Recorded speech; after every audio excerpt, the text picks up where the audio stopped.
tous, ravie de vous retrouver. Je suis Anne, facilitatrice et formatrice au WorkLab et aujourd'hui pour une émission qu'on coproduit avec le Change Lab. Donc le Change Lab, c'est un média de contenu qui explore les transitions et les transformations du monde du travail. Et aujourd'hui, je suis très heureuse et ravie d'accueillir Jérémy Lamry pour cette interview qui a gentiment accepté mon invitation. Donc bonjour Jérémy et bienvenue. Bonjour Anne, merci de m'accueillir. Donc on va explorer ensemble quel pourrait être le futur du travail, notamment aussi avec l'impact des IA génératives, donc à quoi ça pourrait ressembler. Et avant de démarrer, je vais te laisser te présenter pour les gens qui te découvriraient aujourd'hui, qui n'ont pas la chance de te connaître, de pouvoir nous dire un peu qui tu es, ton parcours, ce que tu fais. Ok, alors moi ça fait aujourd'hui une grosse douzaine d'années que je suis dans l'entrepreneuriat, mais je me définis aujourd'hui comme un chercheur et un entrepreneur, puisque j'ai deux casquettes principales. J'ai monté plusieurs entreprises et aujourd'hui j'ai monté une entreprise depuis 2 ans qui s'appelle Tomorrow Theory, qui est un studio d'innovation RH. On aide les dirigeants et les RH à prendre en compte les grands enjeux qui sont en train d'arriver. IA, blockchain, santé mentale, transition écologique. Donc, beaucoup de passerelles probablement à faire avec WorkLab et le Change Lab.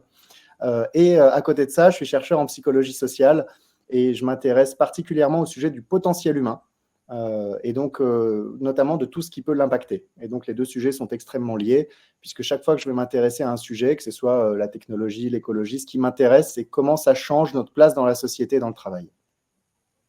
Ah super, merci. Je pense que tu vas pouvoir nous apporter pas mal d'éclairage. Pour te connaître un petit peu mieux, on démarre nos interviews avec un petit jeu. Donc, il va y avoir une série de questions qui vont apparaître à l'écran. Et quand tu dis stop, tu pourras répondre à la question affichée. Allez, stop. C'est notre question préférée. Que ferais-tu différemment avec 3 pouces? Qu'est-ce que je ferais différemment avec 3 pouces? Probablement qu'avec 3 pouces, je mettrais plus de pouces en l'air. Ouais, c'est vrai. Je pourrais donner des bonnes notes qui comptent triple. Encore plus de reconnaissance. Exactement. Trop bien. Donc l'interview se déroule en 2 parties. Donc une première partie qu'on a appelée la fameuse interview avec un certain nombre de questions sérieuses et ensuite on passera à des questions plus décalées avec les questions bizarres. Donc je te propose de démarrer avec la fameuse interview.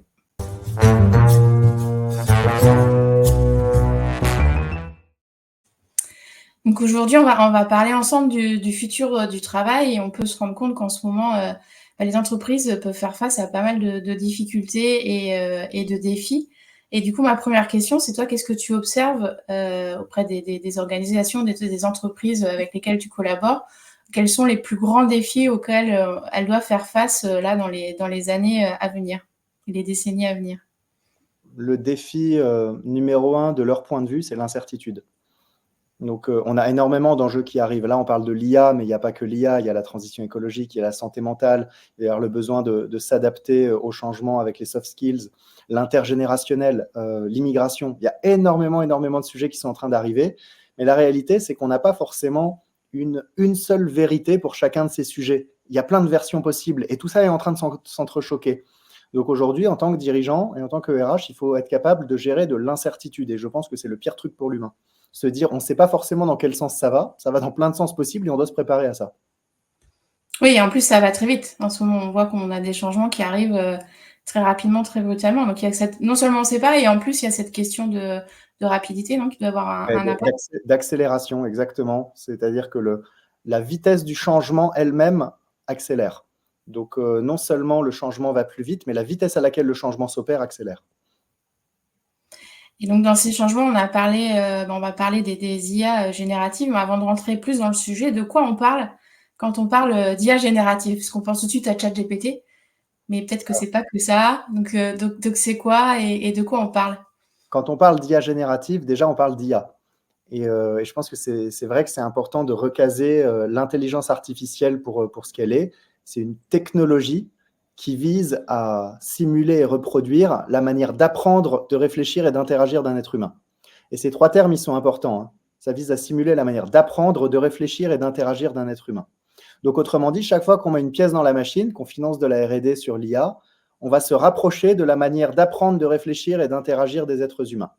Et donc, forcément, quand on pense au futur du travail et au futur tout court, on se dit que plus on va investir dans l'IA, plus on aura du mal à faire la différence entre de l'IA et de l'humain. Donc, aujourd'hui, quand on parle d'IA générative, on parle d'une ère où ces IA-là sont plus seulement capables de calculer, de faire des choses très spécifiques comme elles faisaient avant, mais où ces IA sont capables d'être de plus en plus polyvalentes. La même IA est capable de faire un calcul, de passer le bac de philo, de passer le concours d'avocat, de créer un texte qui pourrait gagner un concours. Donc la même IA va être capable de faire plein d'usages comme ça, et elle est capable de générer des choses, là où avant l'IA était plus dans le calcul. D'accord, donc elle a une capacité de création qu'on n'avait pas avant, c'est ça que tu dis? Exactement, exactement. Et donc pour beaucoup de personnes, il y a le sujet de est-ce que cette création est de la créativité? Peut-être qu'on pourra en parler après. Oui, c'est une bonne question. Et du coup, c'est quoi l'impact de l'arrivée de ces IA dans les organisations et dans le monde du travail? Est-ce que ça fait un peu peur? Il y a des chiffres qui circulent en disant qu'il y a des millions de travail et d'emplois qui peuvent être détruits. C'est quoi ton point de vue? Donc, quand on parle de sujets comme celui-ci, il faut être extrêmement prudent. Un, parce que personne n'a de boule de cristal. Deux, parce qu'on va toucher à des sujets qui peuvent faire extrêmement peur. On touche à l'avenir des gens, à l'avenir des enfants, on touche à tout un tas de choses. Et trois, parce qu'il y a une manière d'en parler. Si je dis, par exemple, qu'en 1850, quand le tracteur est sorti, chaque nouveau tracteur qui est entré sur le marché mettait 400 ouvriers agricoles sur le carreau. C'est un fait, c'est ce qui se passait. Le rapport de productivité entre le tracteur et l'humain, c'était 400. Et chaque tracteur qui sortait mettait l'équivalent de 400 personnes sur le carreau. Et donc, si on regarde l'économie telle qu'elle était à l'époque, aujourd'hui, quasi toute l'humanité devrait être chômeur. Pourtant, ce n'est pas ce qui se passe. Pourquoi? Parce que la même innovation qui a permis le tracteur a permis de créer l'industrie. Et donc, on est passé d'une économie à un secteur agricole, à une économie à deux secteurs, secteur primaire, secteur secondaire, secteur industriel. Et à une époque où la population a beaucoup progressé, beaucoup augmenté, le secteur industriel a absorbé tous les emplois détruits dans le secteur primaire et en a même absorbé la croissance de la population. Donc finalement, le secteur industriel a créé beaucoup plus d'emplois que les innovations qu'il a créées en ont détruit dans le secteur primaire. Il s'est passé la même chose dans les années 50 à 70 avec l'arrivée de l'informatique, avec la création du secteur tertiaire. Et si on regarde l'économie du point de vue de quelqu'un de 1950 qui regarderait aujourd'hui, il se dirait dans 50 ans, 70 ans, 80% des gens seront au chômage. Et en fait, parce que en 1950, on ne pensait peut-être pas aux consultants, aux agents de voyage, aux podcasteurs, à toute cette économie qu'on a créée grâce aux technologies de l'information et de la communication. Et donc aujourd'hui, l'économie, on n'a pas 80% de chômeurs, on en a peut-être 10% environ, mais on n'en a pas 80%. Et ça, c'est important de se dire que quand on regarde l'arrivée des IA et qu'on pense à 20 ans, 30 ans, 50 ans, on se dit, mon Dieu, avec ce que l'IA va être capable de faire, dans 20, 30, 40 ans, 80% des gens seront chômeurs parce qu'on n'aura pas assez d'emplois pour tout le monde. C'est vrai si on pense demain avec aujourd'hui. Mais l'économie va évoluer et il y a plusieurs règles assez fondamentales dans l'économie. La première, c'est que de manière générale, les entreprises qui créent des biens et des services, elles ont besoin que les gens puissent continuer à se les acheter. Et pour ça, il faut que les gens aient du pouvoir d'achat. Et donc, l'économie va toujours se déplacer de sorte à permettre un certain pouvoir d'achat. Donc, avec l'IA, on a un autre sujet qui arrive, qui est la concentration des richesses.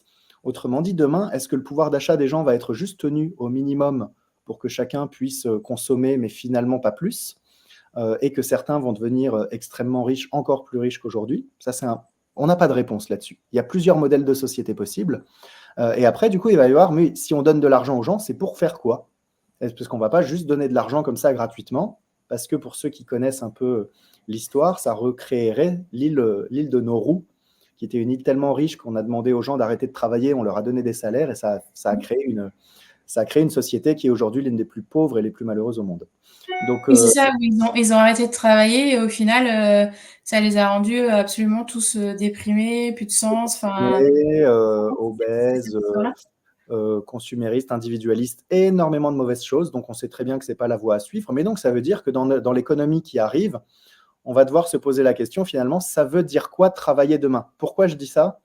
Parce que le travail, c'est l'activité rémunérée qui vise à créer de la valeur socio-économique.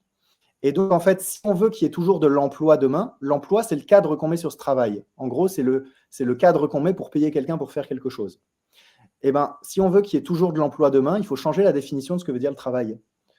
Tout comme en 1940, je n'aurais pas payé quelqu'un pour être consultant, assureur ou agent de voyage, parce que ça n'avait pas de sens. Eh bien, dans la même logique, aujourd'hui, quand je pense à demain, pourquoi est-ce que demain je serais prêt à payer des gens pour lesquels je ne serais pas prêt à payer aujourd'hui, puisque l'économie va se déplacer.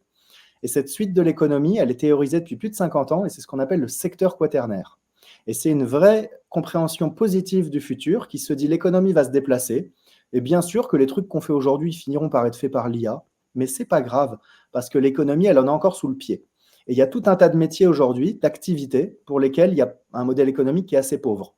La recherche et développement, l'enseignement, tout ce qui va toucher à l'écologie, la solidarité, les soins aux personnes. Donc, c'est des sujets sur lesquels aujourd'hui on a des modèles économiques un peu bancals et donc les gens ne sont clairement pas reconnus à la hauteur de leur utilité pour la société. Et ça, c'est quelque chose qui, je pense, va évoluer dans les décennies à venir. Pourquoi ? Parce que beaucoup d'autres jobs seront pris par l'IA. Et donc, la valeur économique va se reconcentrer sur ces acteurs-là, qu'on avait appelé ça des acteurs du quaternaire, qui est une économie qui prend mieux en compte toutes les parties prenantes. Au XXe siècle, on a beaucoup pris en compte ce qui permettait de rendre la société riche. Au XXIe siècle, on va beaucoup plus prendre en compte ce qui permettent de faire que la société tient debout. Pourquoi ? Parce que l'IA s'occupera de ce qui rend riche. Ouais, donc c'est vraiment c'est un vrai changement de paradigme et ce que tu disais, redéfinir ce qu'est le travail, mais aussi redéfinir un modèle économique qui est vachement ancré aujourd'hui. Donc comment ça peut marcher ou se mettre en place ça ? Parce que les métiers ou en tout cas les domaines dont tu parles sur l'écologie, le soin à la personne, l'éducation, etc., sont pas des métiers aujourd'hui rémunérateurs et créateurs de richesse. Donc comment Non, tout ça peut comment ce modèle-là peut se mettre en place ? Comment ça peut fonctionner ? Par étapes, c'est-à-dire qu'on ne va pas changer de modèle de société du jour au lendemain. Mais tout comme la société de 1920 et la société de 1980 n'étaient pas du tout la même, il va falloir des grandes réformes politiques. Ça va déjà se jouer au niveau des politiques publiques, ça va se jouer au niveau des partenariats publics-privés entre les entreprises et ça va beaucoup se jouer sur la capacité des acteurs privés à assumer leur rôle sociétal. Ça, pour moi, c'est absolument fondamental. Attention, le futur dont je parle là, c'est l'un des futurs possibles. On a aussi tout un tas d'autres futurs, potentiellement complètement dégueulasses, où les richesses sont extrêmement concentrées, on a vraiment 80% des gens au chômage, mais personne n'a envie que ça arrive. Et donc, moi, je parle du futur, qui est une espèce de ligne de crête vers laquelle on peut se diriger en faisant des choix plutôt responsables. Et je pense que c'est un futur aujourd'hui dont on commence de plus en plus à parler, même si ce n'est pas dans ces termes-là. Mais quand, par exemple, on commence à parler du RSA contributif, c'est-à-dire on se dit, OK, on va donner un revenu minimum à des personnes, et il faut peut-être même revoir ce revenu minimum à la hausse, mais on va donner ce revenu minimum en échange de quelques actions citoyennes. Et donc, c'est tout ça. En fait, demain, travailler, ce ne sera peut-être pas travailler au sens d'avoir un emploi, ce sera peut-être mener des activités qui sont utiles à la société. Et donc, on va demain potentiellement parler du revenu universel contributif, on va parler de beaucoup de choses comme ça qui, aujourd'hui, désolé de le dire, mais sont encore beaucoup catégorisées d'idées de gauchos, alors que je pense que demain, elles sont potentiellement au cœur du modèle économique de notre société. Mais ce que ça impliquera, ce sera que ces modèles-là seront un peu des modèles cofinancés entre l'État et le privé. Je donne un exemple. Il est très possible que dans 10-15 ans, la plupart des entreprises forment au quotidien tout un tas de gens qui n'ont jamais vocation à travailler pour elles. Pourquoi ? Pour réduire les fossés sociaux. Donc, il y a tout un tas de modèles comme ça. Et qui formera toutes ces personnes ? Probablement les salariés sur une partie de leur temps, puisque ils n'auront peut-être pas besoin de bosser toute la semaine, 5 jours, et donc sur une partie de leur temps, ils pourront avoir un vrai rôle sociétal dans des assos, dans de l'implication, dans des services civiques. Donc tous ces sujets-là vont être de plus en plus connectés. Ça ressemble beaucoup à de l'économie sociale et solidaire, de dire qu'on a une part d'impact pour la société et plus seulement de création de richesse pour une entreprise, par exemple, quoi. Tu vois, ça fait des années qu'on voit émerger dans la société l'économie sociale solidaire d'un côté, les rapports RSE de l'autre, qui se dit, bon, l'entreprise, c'est bien qu'elle ait une petite contribution. Et de plus en plus, on va faire bouger tous ces sujets-là au cœur du modèle économique des organisations. Aujourd'hui, les organisations qui ont intégré au sein même de leur modèle économique une réalité sociétale, on les appelle les ESS, donc économie sociale et solidaire, ou alors on va les qualifiée d'entreprise atypique ou machin, du genre Patagonia ou je ne sais pas quoi. Demain, ça sera juste s'appeler ça être une entreprise. Je pense que sinon, ce sera même difficile d'exister. Et en sociologie, des organisations, ça fait 50 ans que c'est étudié, ces trucs-là. On appelle ça des transformations de type 1 ou transformations de type 2, par exemple. Les transformations Alors, de si type tu peux 1, développer.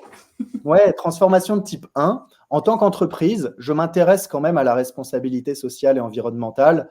Et donc, mon truc de type 1, ça va être, par exemple, tiens, je mets des LED. Je mets des LED dans les bureaux et en faisant ça, je suis plus respectueux de l'environnement. Sauf qu'en vrai, ça touche pas vraiment mon modèle économique. C'est pas quelque chose d'extrêmement engageant. En revanche, si je vais sur une transformation de type 2, je commence à refuser, par exemple, des missions que je considère non responsables. En fait, ça touche à ma manière de gagner de l'argent. Et potentiellement, ça m'ampute de certains revenus. Ces transformations de type 2-là, elles sont beaucoup plus profondes. Et chaque fois qu'une entreprise d'une certaine taille opère ce type de transformation, on en entend beaucoup parler.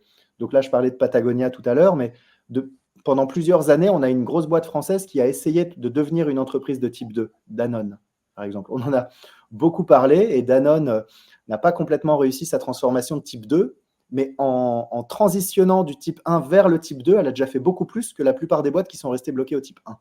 Donc c'est ça qui est en train d'arriver dans la société, c'est que par la force des choses, les boîtes vont être obligées de transitionner d'un état de type 1 à un état de type 2. Tu as un exemple plus concret, par exemple, si on reprend Danone de changement de type 2 qu'a opéré un grand groupe comme Danone? Ouais, il y avait beaucoup de choses sur Danone, par exemple. Donc la mission de Danone, c'est apporter la santé par la nourriture au plus grand nombre. Danone, jusque dans les années 2000, avait une marque extrêmement lucrative, mais qui ne répondait pas à cette mission. Donc, Lu. Et donc, les gâteaux, tout ça, machin. Et Danone a revendu Lu, je crois, à Kraft à l'époque. Pourquoi? Parce que ça ne correspondait plus au cœur de la mission. Et donc, en faisant ça, Danone s'est coupé d'une branche extrêmement lucrative pour aller financer. À l'époque, c'était les alicaments, tout ça, c'est toutes les yaourts et tout qui étaient plus bons pour la santé. Ça, on est typiquement dans une transformation de la structure de profit et du modèle économique de l'entreprise. Et ça me fait penser à des modèles d'entreprise qu'on voit de plus en plus qui sont, alors je ne sais pas si c'est certifié le bon mot, mais B Corp ou des choses comme ça. Je crois que toi-même, tu te lances dans le B Corp avec Tomorrow Theory. Est-ce que c'est un premier pas vers ce modèle et ça consiste en quoi? Alors oui, je pense que B Corp est un premier pas vers les entreprises du Quaternaire. Donc quand on s'intéresse à la labellisation B Corp, on s'engage à de l'amélioration continue sur tout un tas de critères sociaux et environnementaux. Donc un peu plus de 200 critères. Et donc au départ, c'est autodéclaratif, puis il y a un audit, et puis régulièrement, pour garder la certification, on se fait auditer et on doit montrer des progrès. Et ça va toucher à tous les sujets, depuis la politique sur la gestion des déchets dans l'entreprise, jusqu'au congé pour le deuxième parent, en passant par la participation aux bénéfices pour les salariés. Donc il y a tout un tas de sujets. C'est tous les sujets en fait qui font qu'à un moment donné, le monde est plus juste, en gros, et plus durable. Comment est-ce que l'entreprise est capable de les prendre en compte? Donc B Corp, je dis pas que c'est un modèle parfait. C'est un modèle qui est aujourd'hui plutôt contraignant par rapport à d'autres choses comme l'entreprise à mission qui sont assez peu contraignants, je trouve. Mais demain, c'est un guide en fait c'est un guide d'amélioration continue pour transitionner vers une boîte de type 2. Ok, et du coup, commencer à aller vers cette économie du quaternaire. Bah ouais, moi je peux donner des exemples concrets sur ce que ça Ouais. provoque chez Tomorrow Theory. Passer B Corp pour nous, ça a eu plusieurs implications. Déjà, par exemple, nous, on est une entreprise qui, avec assez peu de coûts de structure, on est dans un coworking, on génère du service, donc on n'a pas de site industriel ou quoi que ce soit. Et donc, finalement, quand on pense à notre impact social, environnemental, on embauche principalement des cadres. Donc, on ne se posait pas trop toutes ces questions-là. Et en fait, on s'est dit, et si on devait les poser, qu'est-ce que ça impacterait chez nous? Bah, typiquement, sur certaines missions où on doit prendre l'avion pour aller à l'étranger, et ben, parfois, on prenait l'avion pour une mission d'une journée. Et on s'est dit, ça, par exemple, on ne fait plus. Si on n'est pas capable de créer quelque chose de plus cohérent, de plusieurs jours et tout ça, on va arrêter de prendre l'avion pour 24 heures. C'est des trucs tout bêtes, mais sans Bicorp, tu n'es pas obligé de le faire. Là, on se contraint nous-mêmes dans une politique sur la partie plus sociale. Chaque personne chez Tomorrow Theory a l'obligation de faire 20 heures d'enseignement bénévole par an dans des écoles. Donc, pourquoi ? Parce qu'en fait, on considère que dans la société quaternaire, la transmission devient clé et tout le monde a un rôle de transmission. Donc, il y a tout un tas de sujets comme ça sur lesquels on commence à s'engager. Pareil, nos services sont des services à haute valeur ajoutée qui coûtent cher. Et ça veut dire qu'aujourd'hui, principalement, les grosses boîtes peuvent se payer nos services. Des entreprises comme LVMH, comme L'Oréal, comme BNP Paribas, qui ont des moyens assez importants pour l'innovation. Et en fait, dans notre activité, on a envie d'être utile à tous les acteurs et pas simplement aux grandes entreprises. Donc, on s'est engagé, et là, pour nous, c'est un impact sur le modèle économique, sur 10% en temps de notre activité. On s'engage à travailler à tarif extrêmement réduit pour des associations, des PME et des acteurs publics. Pourquoi ? Parce que la transformation doit toucher tous les niveaux. Et donc, on considère que ce qu'on apporte en termes d'innovation, c'est utile à tous les acteurs, mais qu'il faut qu'ils puissent se le payer. Et donc, on s'engage sur 10% de notre temps à être capable de faire de l'activité qui est réduite de 50 à 70% en termes de tarifs. Ouais, c'est chouette, ça permet de toucher vraiment et d'en faire profiter à tout le monde et que ce soit pas des démarches élitistes, quoi. Exactement, et nous, on l'a vraiment intégré dans notre modèle économique en se disant comment le fait de perdre de l'argent sur des missions, dans le sens où on facture beaucoup moins que ce qu'on facturait sur d'autres acteurs, comment on en fait quelque chose d'apprenant qui va nous rendre plus forts sur tout le reste de l'activité. Et donc, quand on intervient pour des PME ou des assos, les problématiques ne sont pas du tout les mêmes que quand on est dans des grandes entreprises très staffées avec beaucoup de personnel, beaucoup de fonctions support. Là, on est sur des profils beaucoup plus opérationnels.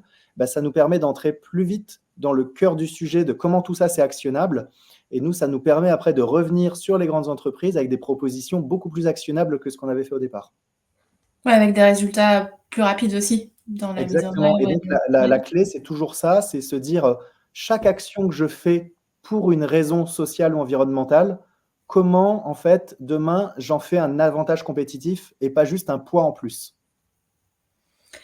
Et du coup, là, tout ce qu'on se dit me pose la question de comment va évoluer un peu comment ça va impacter les salariés, les gens qui travaillent sur soit leurs compétences ou leurs connaissances ou voilà, parce que c'est un nouveau modèle économique et on a aussi l'IA qui sera là, qui va prendre un certain nombre de tâches. Donc ça veut dire quoi en termes de profil de salariés de demain? Alors, il va y avoir plusieurs phases, parce qu'on peut parler de demain. Là, en vrai, je parlais plutôt d'après-demain. Là, l'économie dont on parle, le fait que l'IA prenne autant de jobs, c'est pas pour maintenant. C'est pas pour maintenant. Il va y avoir un mouvement, là, je pense, qui va s'étaler sur cette décennie, où l'avantage compétitif d'un humain, ce sera de savoir utiliser l'IA. Donc là, il y a une phrase qui tourne beaucoup en ce moment, c'est pas l'IA qui va vous remplacer, c'est une personne qui saura utiliser l'IA. Donc apprenez à l'utiliser. Ça, c'est le truc qui tourne beaucoup en ce moment, et je pense que c'est vrai, c'est absolument vrai. Ce serait comme en 2024, dire, alors qu'on a un travail de bureau, dire je n'ai pas d'ordinateur. Ça n'aurait aucun sens. Et ce qui va se passer dans les mois et années à venir, c'est que savoir utiliser l'IA, ça fera partie simplement des compétences fondamentales attendues parce que ça permettra de faire des choses extrêmement différentes. Je donne un exemple très concret. Je suis dans une position, par exemple, en marketing et je dois générer des idées pour une campagne marketing. Donc, quand je suis tout seul, sans l'IA, avec mon groupe de brainstorming, je vais générer des idées et puis je vais essayer de proposer des plans, des campagnes pour voir ce que ça pourrait donner. Avec mes petites mains tout seul en générant, je vais pouvoir proposer plusieurs idées et puis après, je vais pouvoir en dérouler peut-être 3, 4, 5, mais pas trop parce que mon temps est limité. Avec l'IA, je peux potentiellement générer 100 idées et explorer des campagnes et leurs impacts de ces 100 idées en profondeur, ce qui à la main me prendrait des semaines. Et avec l'IA, peut se faire en quelques minutes, quelques heures. Et donc, l'IA va me permettre d'explorer beaucoup plus de possibilités. Et moi, avec mon esprit critique, je vais choisir quelles possibilités je garde.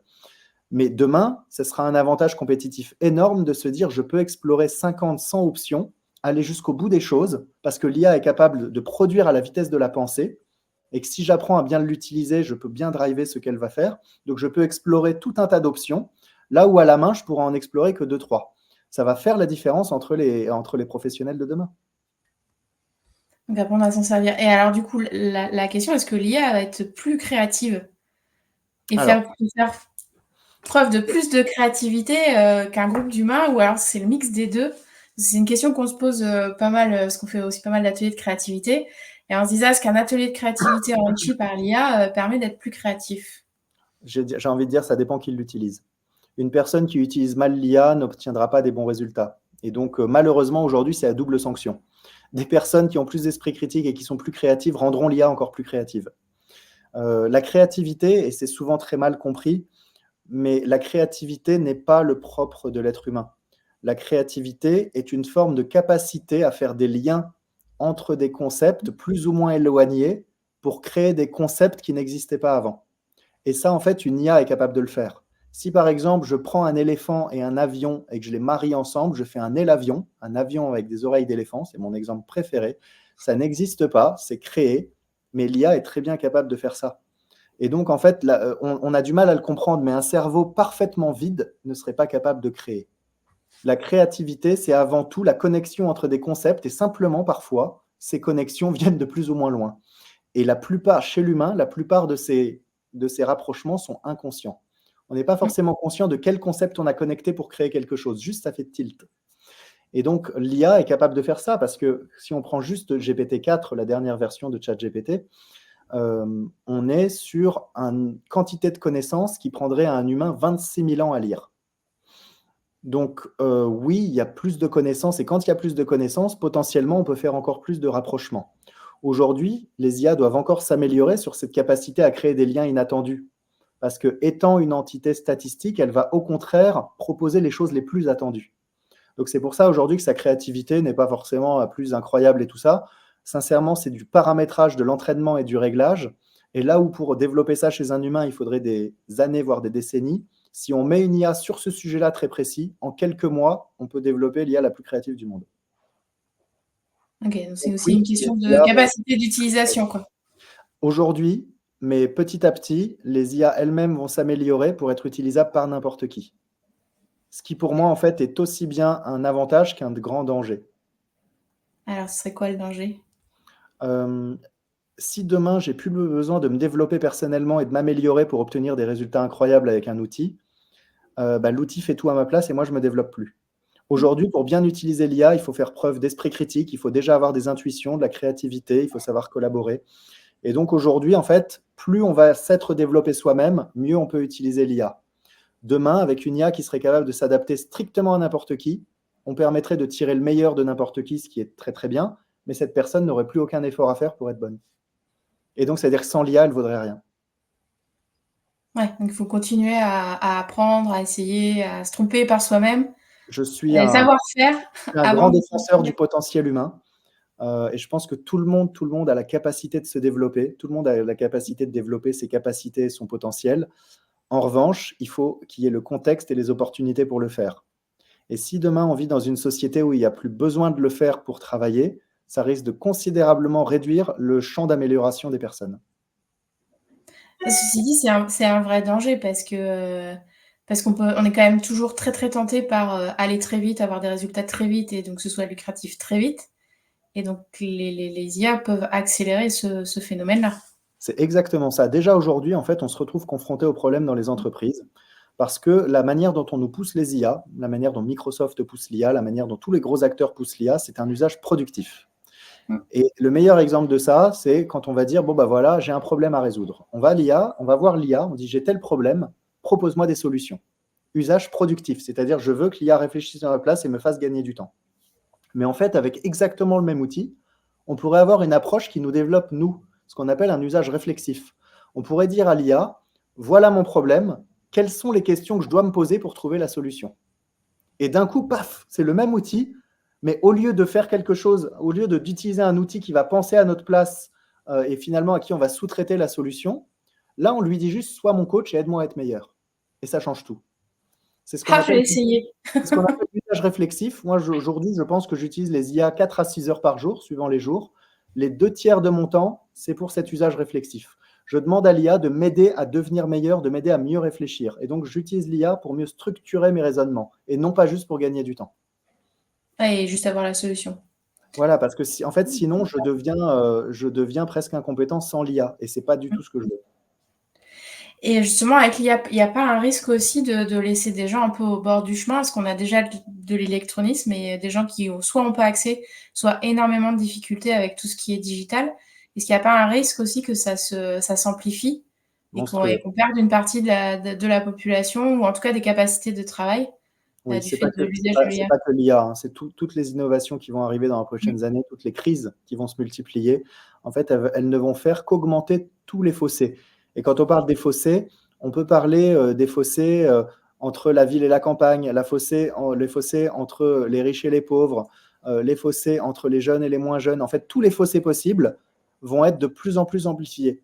Et le rôle de la, pardon, le rôle de la technologie, pour moi, dans les années à venir, c'est d'avoir un rôle actif pour réduire ces écarts et non pas pour les creuser. Et ça, c'est une histoire de, non pas juste de technologie, mais d'usage de la technologie. Et donc là, on a un sujet de politique publique, on a un sujet dans les entreprises d'appropriation de la technologie dans le management, dans le leadership. Et donc, il va falloir reformer les dirigeants, reformer les managers sur ce que ça veut dire utiliser la technologie et comment on s'en sert, non pas juste pour gagner du temps, mais pour pouvoir développer les personnes. Et au-delà de ça, comment on gère les personnes qu'on n'aurait jamais embauchées. Ça, c'est un vrai sujet pour l'entreprise demain elle-même. Si elle veut continuer en fait à exister, l'entreprise va devoir s'intéresser à toutes les populations qui ne l'intéressent pas. C'est-à-dire, ça veut dire quoi de s'intéresser aux personnes qu'elle aurait jamais embauchées? On prend l'exemple des NEETs, par exemple. C'est un acronyme, N-E-E-T-S. Ça veut dire Neither in Education, Deployment or Trainings. Et donc, c'est toutes les personnes aujourd'hui qui sont plutôt âgées de 18 à 25 ans, je crois, si je ne dis pas de bêtises, et qui n'ont pas forcément de diplôme, qui ne sont pas en emploi, qui ne sont pas en recherche d'emploi, des personnes finalement qui sont un peu invisibles donc qui ne sont pas qualifiées, qui sont très peu employables.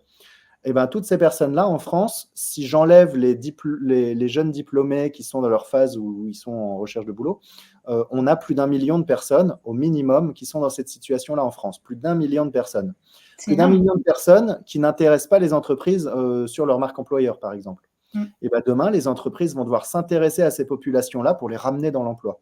Parce que sinon, on est en train de créer deux sociétés et on est en train de créer des écarts qui, demain, potentiellement, vont mettre en jeu la stabilité même de notre société. Et donc, il faut que les entreprises prennent conscience de ça et voient aussi l'intérêt de le faire. Donc, ça passera aussi par... C'est tout un écosystème, quoi. Il faut que ce soit aussi... il faut que ce Aujourd'hui, ce sont des public, choses qu'on délègue à l'acteur public parce qu'on pense que c'est le rôle du public de faire ça. Je pense que demain, on aura compris que le public ne peut pas tout faire tout seul et que seul l'acteur privé aura une capacité d'action multilocale. Autrement dit, chaque entreprise, là où elle est implantée, elle a un impact sur son écosystème. Parce que c'est elle qui permet littéralement de donner des revenus aux gens qui y a autour. Super intéressant. Une autre question qui est connexe, c'est on parle aussi pas mal en ce moment de souffrance au travail, ou en tout cas de mal-être.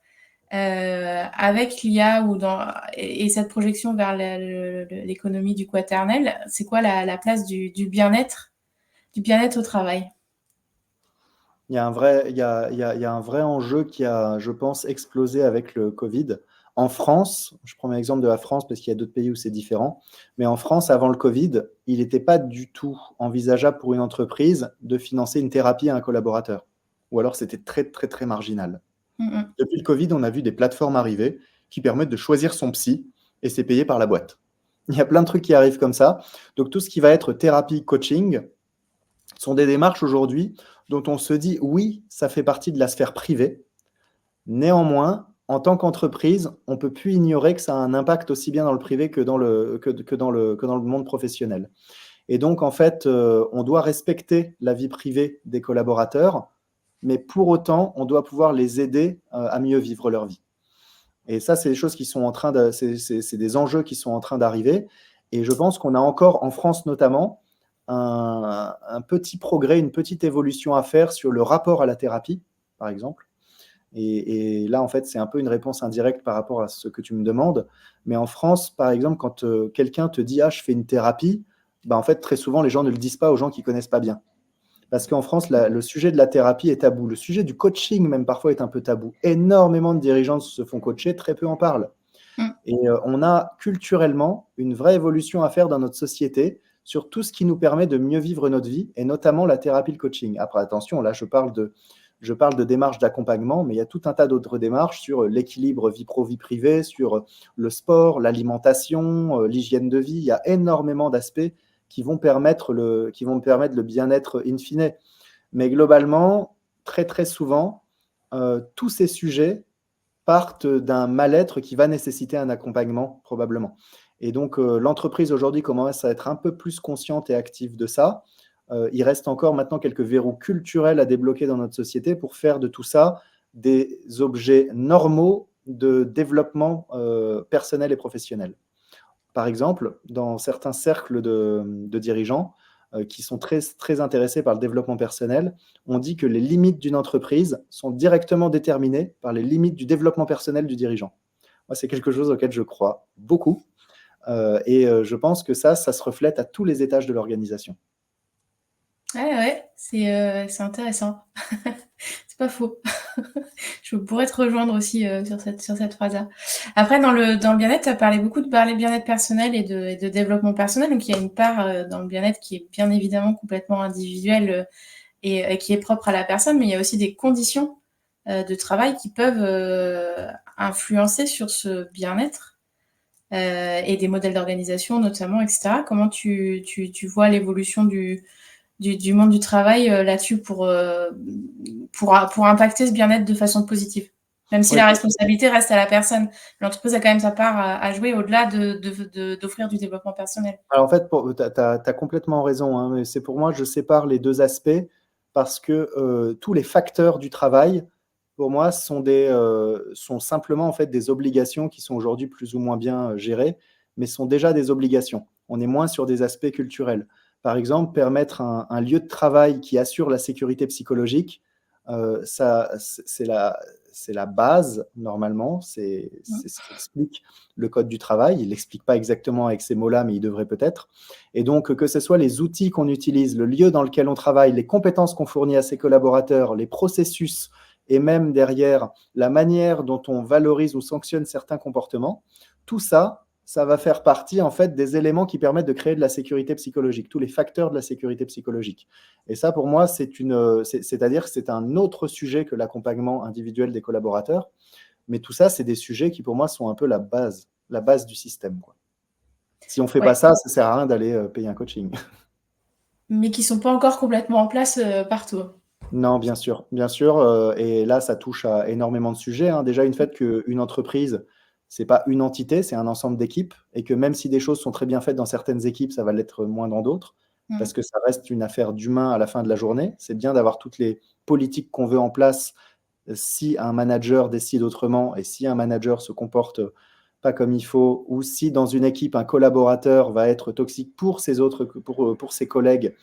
Il y a beaucoup de sujets qui font que c'est pas si simple que ça, et c'est un sujet d'amélioration et de vigilance continue. Ok. Je vois le temps qui file. J'avais une autre question sur l'impact des IA. C'est IA et écologie, parce qu'on sait que c'est des gros calculateurs, ça consomme énormément lors de l'apprentissage et à chaque consultation. Comment on peut avoir une utilisation utile pour l'homme, mais aussi qui préserve la planète des IA. Et comment c'est possible d'avoir les deux? Et est-ce que c'est possible? Pour moi, il y a plusieurs choses dans ce qu'on dit. Je ne pense pas demain qu'on puisse avoir des IA aussi puissantes, voire plus puissantes, sans consommer plus d'énergie. C'est juste, on va pouvoir optimiser quelques trucs, mais je pense que la tendance globale est à l'augmentation de la consommation d'énergie. Et ça, en fait, pour moi, ce n'est pas le vrai problème. Pourquoi je dis ça? Parce qu'il y a des sujets beaucoup plus pressants que l'énergie pour la planète. Pour ceux qui connaissent un petit peu les sujets d'écologie, on va tout de suite s'intéresser aux limites planétaires. On va se rendre compte que, notamment, le changement climatique induit par les énergies fossiles n'est que toute petite partie du sujet. Et je donne un exemple simple. Imaginons que demain, des entreprises très très bien financées aient investi depuis 2019 énormément d'argent dans la fusion nucléaire, qui est une nouvelle génération, une nouvelle manière de faire de l'énergie, qui est en gros la manière de l'énergie d'un soleil.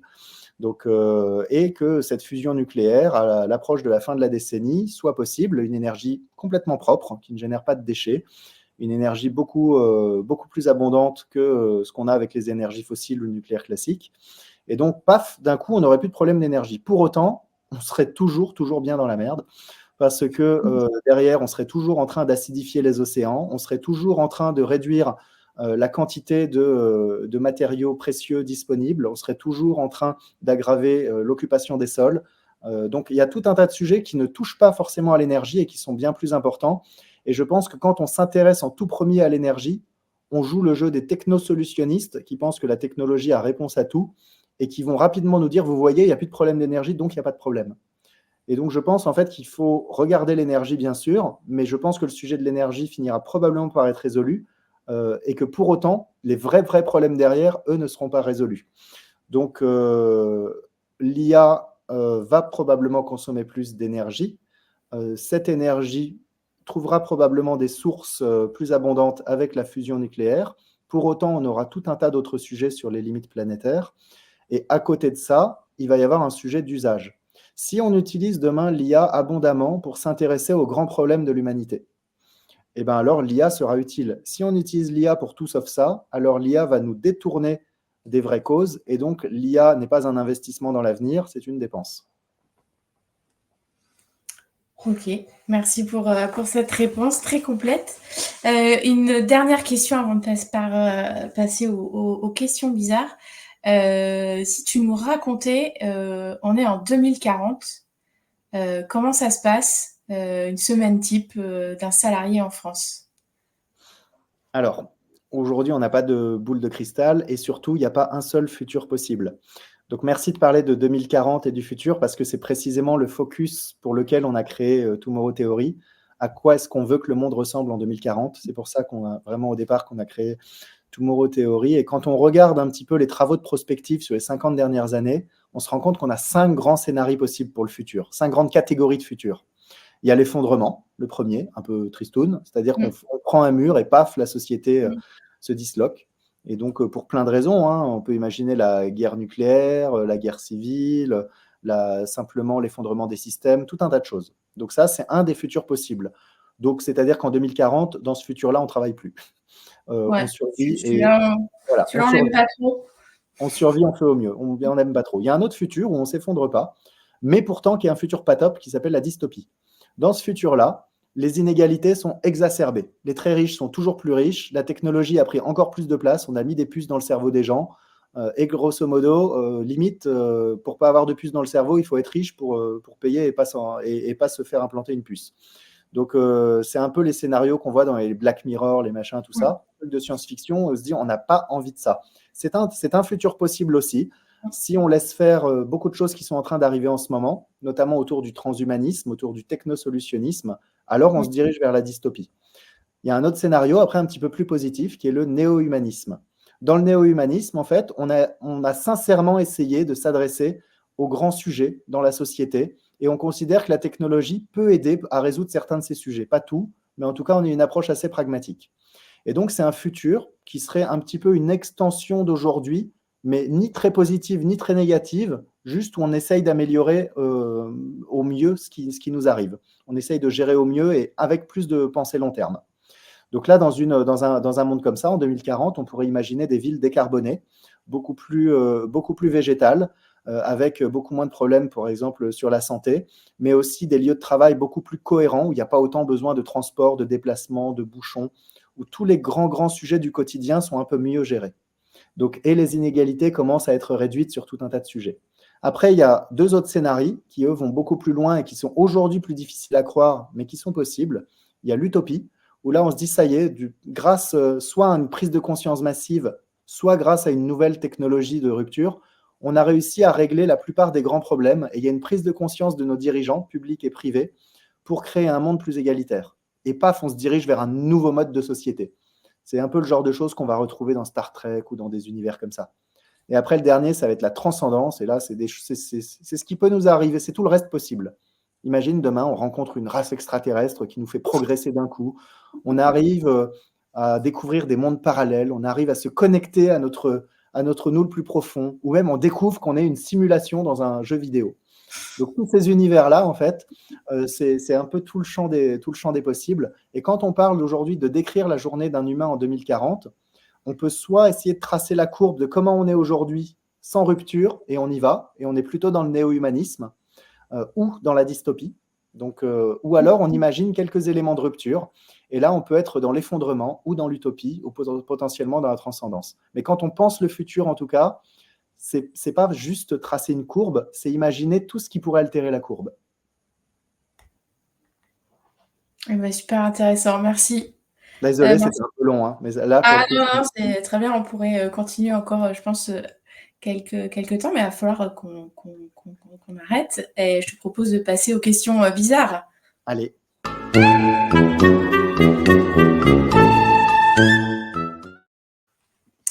Alors, la première question, c'est quelle est la question que tu te poses encore? La question que je me pose encore, c'est de savoir si la vie a un but dans l'univers. Le fait que la vie existe, est-ce que c'est ce qu'on appelle un épiphénomène biochimique? Autrement dit, à un moment donné, il se passe des trucs, pouf, ça fait de la vie, mais ça aurait pu arriver comme pas arriver, et finalement, on s'en fout. Ou est-ce que la vie a vraiment un but dans l'univers? C'est la question que je me pose depuis tout petit, je me la pose encore. Et je crois qu'il y a beaucoup de gens qui se la posent aussi. Vraie question.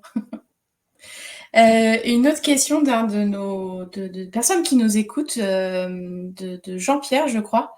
Et donc, on a une question écrite qui devrait apparaître à l'écran.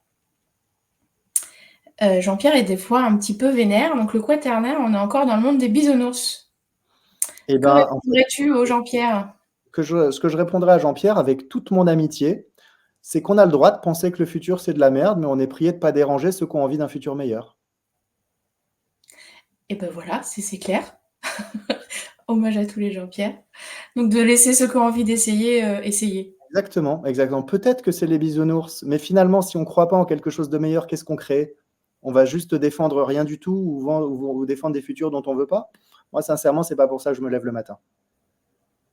Très bien, très clair, merci.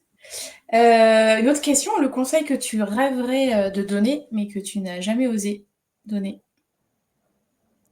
Un conseil que je rêverais donner, mais que je n'ai jamais osé donner. Réveille-toi, c'est le premier truc qui me vient.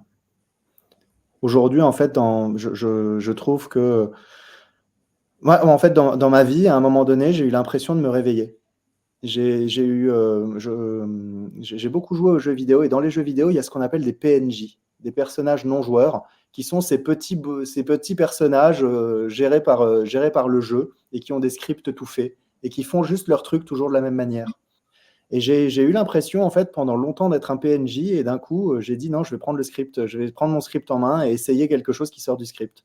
Et donc, le conseil souvent que j'ai envie de donner à plein de gens que je vois, mais j'ose pas parce que socialement ça se fait pas, c'est en mode réveille-toi, arrête d'être un PNJ. Ouais, bouge-toi, prends-toi en main. Ben, en mode essaye d'être un acteur du système. Il y a peut-être peu de chances que ça marche, mais si tu essayes pas, il y a encore moins de chances. Et dernière question, comment tu apprends? Comment Comment j'apprends? tu apprends? En étant convaincu que je peux apprendre de tout. Je pense que le premier moteur de l'apprentissage, c'est la motivation à apprendre. Le cerveau humain, c'est une machine qui est faite pour apprendre. Et si on est convaincu qu'on peut apprendre, on commence à apprendre. Et tu as un support préféré? C'est des livres, des podcasts, des discussions? Surtout pas, j'ai pas de support préféré, parce que ça aussi, je l'ai compris il y a pas mal de temps. C'est que quand on commence à créer une routine, on apprend moins. Je crois beaucoup dans la sérendipité, donc la notion de découverte accidentelle. Et j'essaye très régulièrement de casser mes routines pour justement apprendre des choses que je n'avais pas prévu d'apprendre. Quand on commence à créer des routines, on apprend ce qu'on a prévu d'apprendre, et paradoxalement, on arrête un peu d'apprendre. Et on se fait plus surprendre. En fait, ouais, il y a une différence entre creuser une thématique, et donc, c'est-à-dire qu'on a prévu d'apprendre là-dessus et on y va et on creuse, et ça peut arriver, et vraiment apprendre dans le sens, en fait, au lieu de stocker des connaissances, on va changer notre manière de penser. Et pour ça, il faut être surpris. Très bien. Eh bien, je te remercie infiniment. Ça va être la fin de cette interview qui était très riche, hyper intéressante. Donc, interview que vous pouvez retrouver sur la plateforme du ChangeLab, donc changelab.fr, avec plein d'autres contenus accessibles gratuitement. Et puis, vous retrouverez aussi en lien de cette interview toutes les références pour pouvoir suivre les travaux et les activités de Jérémy, donc notamment au travers d'une newsletter hyper intéressante, je vous recommande, et Instagram, il me semble. Écoute, merci. Ouais. Merci infiniment. C'était un vrai plaisir. Je pense que ça va intéresser plein de monde. Donc, merci à toi. Merci beaucoup, Anne, pour l'interview. Très gentil. I can taste your words. I can taste